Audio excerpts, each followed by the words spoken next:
Hi, everyone. I am Kristen Morrison. I am the founder of Six Figure Pet Business Academy, and I'm also the creator of the Prosperous Pet Business online conference. And I'm so excited to welcome Andrea Arden here today. She is a dog trainer. She is an Animal Planet pet expert. She's the author of many, many books, and she's also a professional speaker. And it's just wonderful to have you here, Andrea. Thank you. Thank you for having me. So how did you get started in the dog training business? I got started, I think, really all the way back when I was a child in the sense that my dad was so passionate about animals. We had, I would say, no less than 7 or 8 dogs as part of our family at any one time. We had cats, we had pigs and goats. So I was raised as an animal lover, as a person who's really passionate about animals. I actually went to college for the riding team.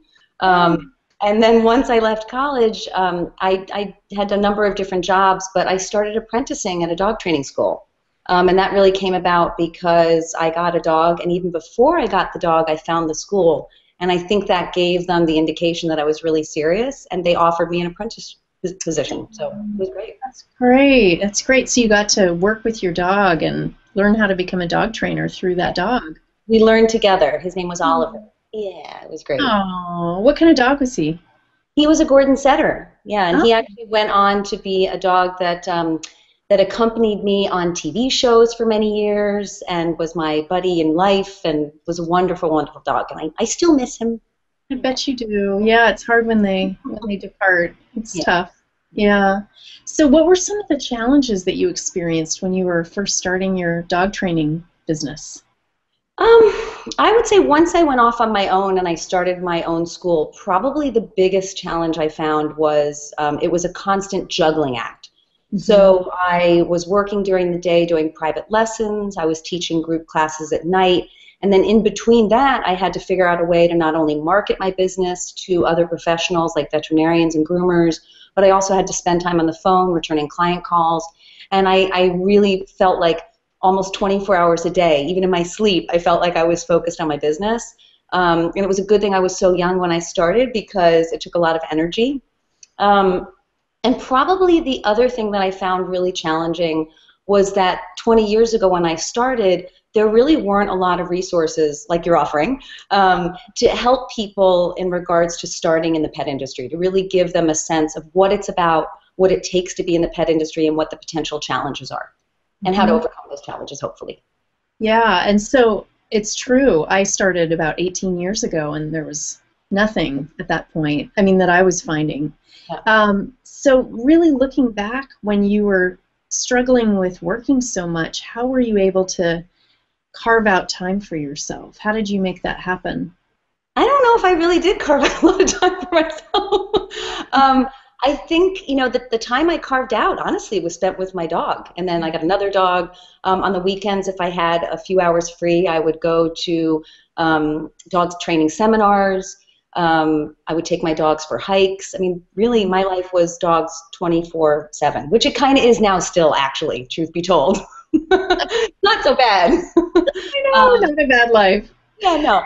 But I would say it took about 10 years until I was able to be in a position where I could actually take chunks of time off, which may sound a little intimidating to people, but it's a job that I love so much that looking back, I don't resent it at all. I think it was wonderful. Yeah, I agree. I know it's wonderful, isn't it, to be in a profession that you just love. Yeah, it's amazing. Yeah, I know I it will is. say that a lot of people do approach me on a regular basis, whether it be calling me via email, in person, asking me how they can get involved in this industry. And oftentimes they say to me that the reason they want to get involved is because they love animals and they don't like people. Yeah. And that would be the one time when I would say this is probably not the right industry for you because animals, by and large, that you're working with tend to become attached with a human being. So you're going to have to work with both. But if you like animals a lot, if you love animals, and you like people at least, you don't have to love them, but if you like them, it's a great industry to be in. It's funny, I was talking about that with Ian yesterday, and that was definitely something that came up in the interview around the need to, like people. Yeah, it's true. Yeah, I mean, the minute that somebody says to me, "I'm leaving my career because I don't want to work with people," that sort of thing, I hesitate to encourage them to go into this field because, you know, I oftentimes feel like calling myself a dog trainer doesn't really do justice to what it is I do and other trainers do. We're educators, and I would say the primary focus is actually educating people how to educate their dogs. The super fun part is educating the dogs. You know, having a training session where you have a dog who has that light bulb moment and you're like, this is why I really love what I'm doing. But a Mm-hmm. lot of the time it's about dealing with people and people's frustrations and helping them overcome their emotions that they're feeling if their dog's having a behavior issue, or if it's something as simple as a new puppy owner who's just frustrated because they got in over their head. Yeah, it's true. And I'm just thinking you've become this pet behavior expert or dog expert on Animal Planet. And how did you get that big break? I mean, that's incredible. It was a really cool break. I was apprenticing at a school, and they were open 3 nights a week for like 2 or 3 hours a night. But I was there when I could be at least 5 days a week, at least for a few hours. And what that meant was that I was cleaning all the time, I was answering the phones, I was obsessed. And one day the phone rang, and it was a guy, I thought it was a prank call, who said they were looking for a trainer for a TV show. So I immediately sent the call on to one of the trainers at the school because I have a phobia of having my picture taken. So I thought, well, if I'm not comfortable having a picture taken with a still camera, how am I going to ever be on TV? So a few days went by, and my boyfriend at the time actually said, "You're crazy. You need to audition for this," and I did. And I got the job on a show called The Pet Department on a brand new network called FX. And it ended up being 5 years of hanging out with some of the most amazing people who were so incredibly supportive. I've actually remained friends with a bunch of them. We actually just had our 20th reunion a few months ago. And Tom Bergeron was there. You know, he's on Dancing with the Stars, and a bunch of other people who may not have necessarily gotten their big break in TV, but it really gave them a jumping off point to become even bigger celebrities. And so I feel really, really grateful. And then from there, I just kept doing more shows until eventually I developed a relationship with Animal Planet. Great. Oh, that's fantastic. Just So, answering the phone, that's all it took. oh, there you go. So, people, if you want to get on Animal Planet, just answer your phone, which a Yeah, lot of pet business owners don't do these days. It goes into voicemail. it's true. Yeah, I That think makes I'm guilty of that it occasionally. exactly. Oh, so what do you think is really essential for new dog trainers who are just starting out? What do you think is really important for them if they want to create a successful business? Well, the first thing I would say, and it's a hard one, is that I think people need to be willing to commit a good chunk of time to their education before they think they can charge people for their expertise. I Hmm. know that people are gung-ho. I was too. I know that they want to get out there. They want to make a living doing what they love. But I think ethically, I think you really do need to have a solid foundation of understanding what it is that you're trying to teach before you charge somebody for it. And I worry sometimes when people take like a 5 to 8 week program where they get certified and then they feel they're ready to handle a whole myriad of behavior issues, which I don't think is realistic. So I think the first challenge is your education, taking it seriously, recognizing that this is a profession. You should treat it professionally.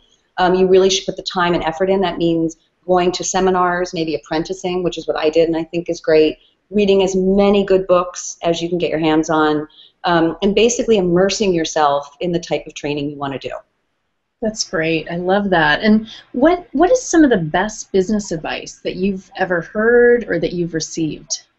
I'm going to say the best advice that I ever got was from Dr. Ian Dunbar. And when I tell you what it is, it's going to sound strange, but it took me 10 years to adhere to his advice. But I finally did it, and it's changed my life. And his advice was, don't answer your own phone. Hire a phone person. And that was it. And years ago when he told me this, I thought, I can't afford a phone person. This doesn't make sense. And I realized I spent 10 years, again, getting back to the juggling act, spending so much time playing phone tag with people and spending expansive amounts of time on the phone with potential clients that I really was starting to get burned out. And I was having a hard time giving my best to the clients who actually schedule time with me or in my group classes. So I eventually was able to afford to have somebody answer the phone, and it really has been life-changing. Really. That's all I, it took. I get it. I get it. I did that in my business. I think it was maybe 8 years into my 18-year-old pet sitting company. And I hired a couple managers to help me, and it was so transformative for me. I mean, it gave me the breathing room that I needed. It Yeah. was incredible. Yeah. Because I do think that probably if I had to say what is the one thing that can be most challenging about any aspect of the pet business, whether it's pet sitting, dog training, grooming, even if you're a veterinarian, I think it's burnout. I Mhm. think that we're so emotionally invested in the animals we work with and we're trying to help, and we're so emotionally invested in the families, and they're so emotional oftentimes that you end up spending an enormous amount of time and energy with one client or two clients a week, and you get to the point where you're like, I just don't have any more to give, and that's not a good thing. You think you're doing your best for that client by constantly being available, constantly talking to them on the phone, even outside of the lessons or group class. But sometimes I think what happens is you're not really being fair to yourself or your other clients. So you really do need to take care of yourself in that regard. And for me, getting somebody to answer my phones and manage my business in general really allowed me to breathe. Mhm. True. And I think we teach people how to treat us. So if we're constantly talking to our clients and returning calls immediately, and I just think it can really impact our own life because we teach them that we're available all the time. Yeah, and it's a hard one because I would have to say, especially at the point I'm at in my business, I'm lucky enough to have clients who I think really respect our training school. They recognize we're professionals. They treat us generally with respect, and that's wonderful, and that's a very good feeling. But there are times when you get people who don't, and I think that treating somebody with respect, part of that is respecting their time and the value of their time and their energy. And so I've had to learn, and it's been really hard to be able to have ways of explaining to people why I can't talk to them at 10 o'clock at night, even though they're very frustrated and nervous about, their puppy not being on a house training schedule. But that can be hard because I do think if you are good at what you do in the pet industry, it means you're a caring person, at least to some degree. Yep. And so it's hard sometimes to set boundaries.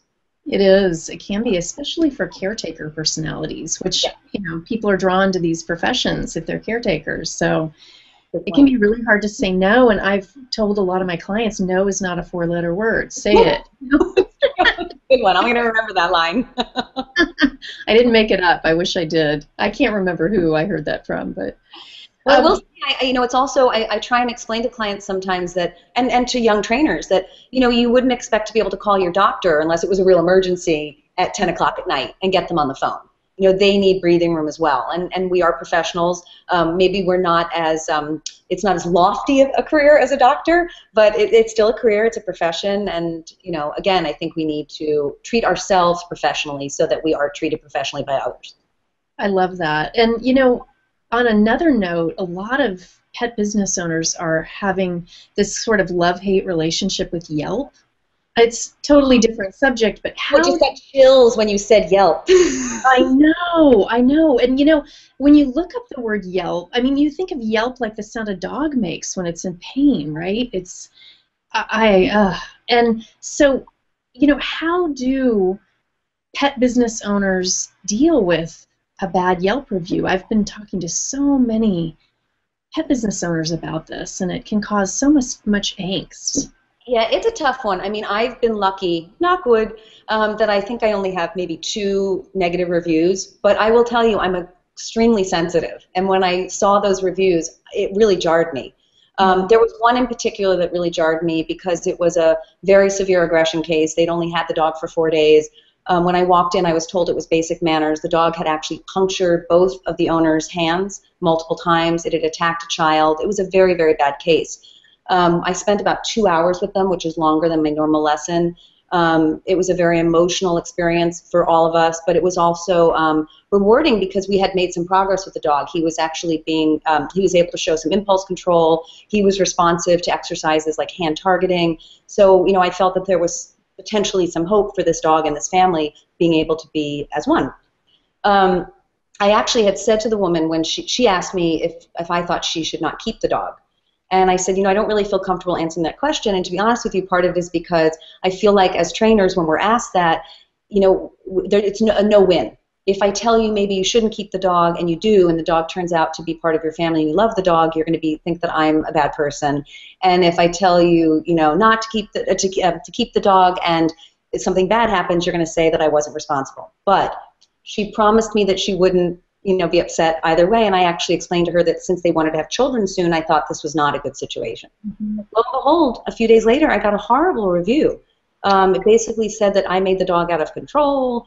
I was trying to sell her more business, which I am the opposite. In fact, that's one place where I'm not a good business person. I'm not good at a sales pitch. I figure if you want to work with us, you will. If not, That's the one time I actually responded to a Yelp review.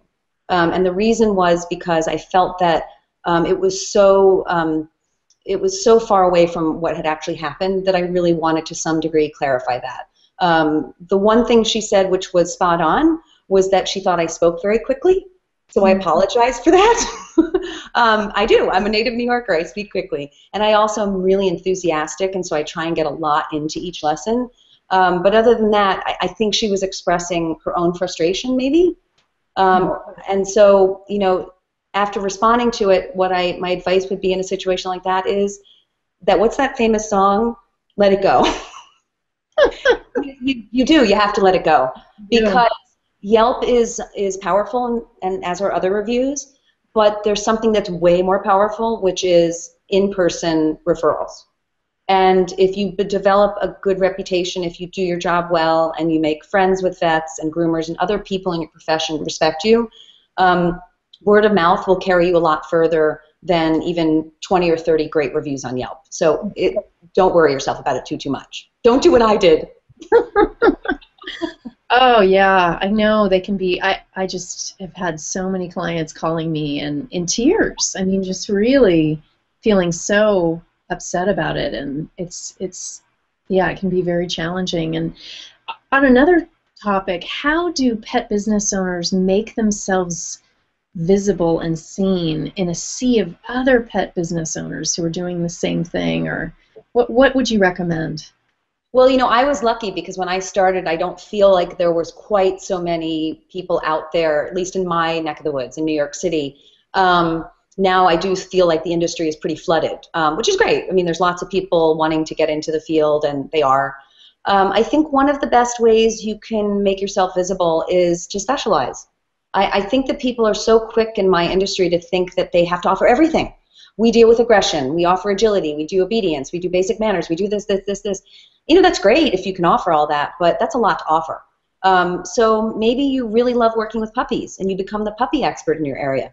Maybe you really, really like working with separation anxiety and you focus your educational energy on learning the ins and outs of that so that local vets know that you're the go-to person for that behavior issue. But I do think in general specializing is a great way to make yourself stand out from the crowd. And then once if you decide you want to expand a little bit more what you offer, then so be it. Great. And what do you think are the 3 top tips for business success? I know you talked about getting a phone person, which I 100% agree with. Yeah. What are 3 others that are really important for success? I'm going to say that no woman should stand alone. So I think, or man, I think that probably one of the most important things is to create a supportive team around you. Now that team could be something like I have, where it's people who actually work with me on my training team. But if you are not at the point where I am in my career, that team could be that you reach out to other professionals and develop, professional but also potentially personal relationships with them, becoming friends. They can offer you a lot of support.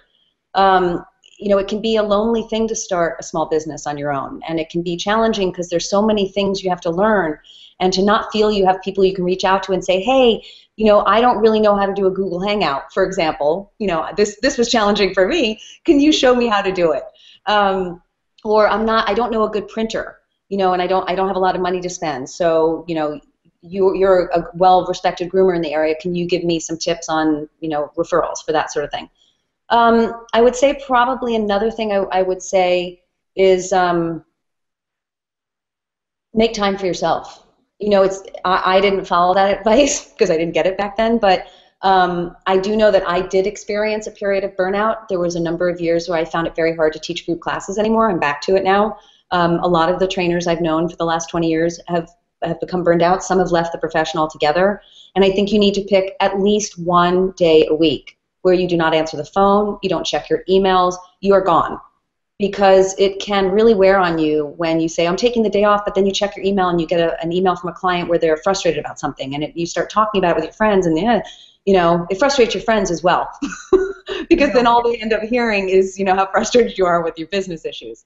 So yeah, and then the phone person thing, yeah, that's a big one. That's so important. I know. So what else do you do to take care of yourself in your busy life? I heard you say that you take one day off a week. What else would you recommend?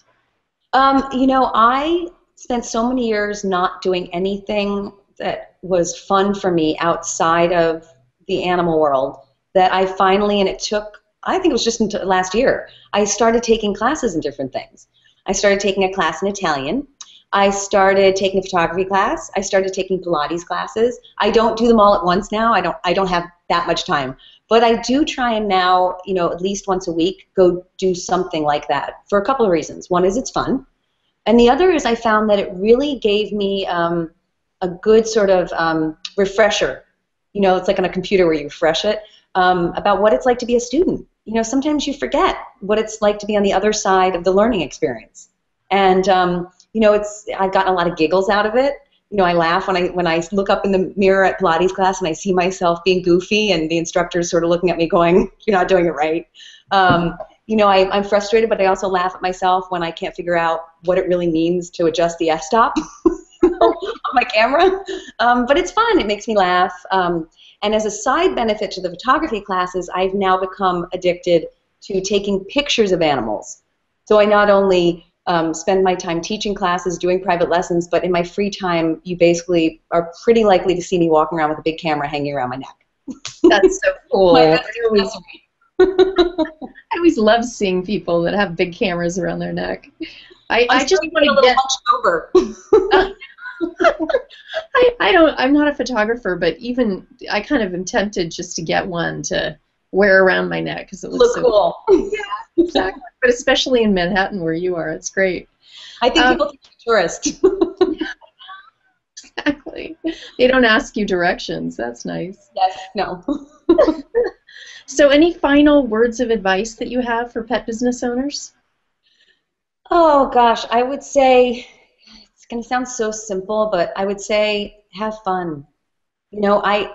I tend to be giggly and goofy anyway, but having fun not only is contagious to your clients, the dogs like it when you giggle and you have fun, but it also is a really, really good way to de-stress when you are dealing with some of the challenges of being a small business owner, is to be lighthearted about it and allow yourself an opportunity to just go, you know what, let me look at the funny side of this and move on, So important. I know. Our sense of humor, we often forget it as business owners. And it's funny because, Andrea, one of the speakers that I interviewed is an improv teacher, and she talks about really infusing humor into your business. And it was such a fun interview to do because she had me laughing all the time. She was making all these faces and she was very goofy, It was fun. So well, I had a client, I think I can say who it was, it's fine, Robert De Niro, and the first lesson I had with him, I was so nervous, and I don't get nervous with celebrities usually because I live in New York City and I've been around them so long, and we have lots of celebrity clients, if you're in LA or New York, you typically do, but I was excited to go see him, and the first couple of lessons, he was so deadpan and so serious, and I think it was like the fourth or fifth lesson, and I had said to his assistant, I don't know if he likes me. I don't know if this is going to work out. I feel, and she goes, no. He saves a lot of his energy for on camera. He's working on a film right now. He likes you. Don't worry about it. But I think it was the fourth or fifth lesson when I got him to laugh, and I was like, yes, I can do it. I can make Robert De Niro laugh. Even when he's in character, that's pretty good. Yeah. That's just a lot of it. Yeah. What was that? I said it's a badge of honor for me. I hear you. That's fantastic. So how can people find out about you? Oh, well, there's this little thing called Google. Yeah, Google's pretty cool, isn't it? I love it. I have a website. It's my name. It's AndreaArden.com. So they can go there. Yeah. Great. And you've written wonderful books. They can get your books on Amazon and have fun reading about your everything. It's great. I know you have such good energy, Andrea. It's been such a Oh, thank pleasure. you. Well, it's been a Yeah. pleasure chatting with you, and I do want to say something that I love the two postcards that are on each side of you, Living in Gratitude and Occupy Your Heart. Two thumbs up. Great. Thank you. Yeah, those are two of my mottos. They Great. bring me a lot of joy. It's great. Well, they brought me joy now. That's a nice reminder. I feel like I'm going to figure out a way to print those out and put them on my desk. Yeah, and if I see one of these, because I got it at a grocery store, it's actually a greeting card. I'll send you one. I'll Yay! keep a lookout, and I'll be happy to mail it to you. Yay! This Sounds one good. was, yeah, this one was a postcard from a business, so I don't think I could get that one, but this one I'll see if I'll keep my eye open for it. Thank you. You're welcome. Okay, have a great day, Andrea. Thank you so much. Take care. Bye. Bye.